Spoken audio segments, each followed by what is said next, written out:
स्वर्गीय संतोष देशमुख साहेबांना प्रणामाने वंदन करून आज महाराष्ट्रातील 12 बलुतेदार आणि 18 पगड जात्यांना आणि या समाजाला घेऊन चालणारा आमचा संतोष देशमुख आमच्यामधून निघून गेलेला आहे आणि ज्यांच्यामुळे हे कृत्य घडलेलं आहे तो वाल्मी कराड त्याला घोडा लावल्याशिवाय आम्ही शांत बसणार नाही।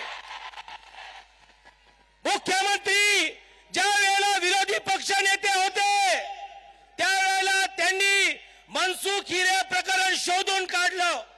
मग आज राज्याचे मुख्यमंत्री म्हणून तुम्ही कुणाच्या दबावाखाली त्या ठिकाणी काम करताय हे तुम्ही या जनतेला उत्तर त्या ठिकाणी देणं गरजेचं आहे।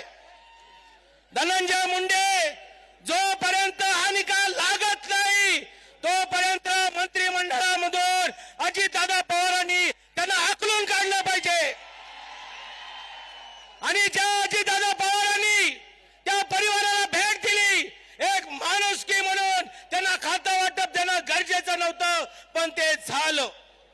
आजचा देशमुख हा मराठा नसून तो 12 बलुतेदार आणि 18 पगड जातीचा आहे एवढंच मला या ठिकाणी सांगायचं आहे।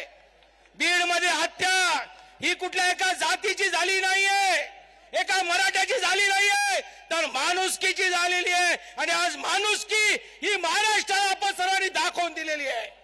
माझ्या सर्व पक्षीय नेत्यांना विनंती आहे सभागृहामध्ये आमदारांनी बोललं सभागृहाच्या बाहेर बोलले वेगवेगळ्या संघटनेची लोक बोलली पण शांत बसायचं नाही एवढीच विनंती करून जोपर्यंत हा आका कोण आहे जोपर्यंत निर्णय लागत नाही तोपर्यंत शांत बसायचं नाही।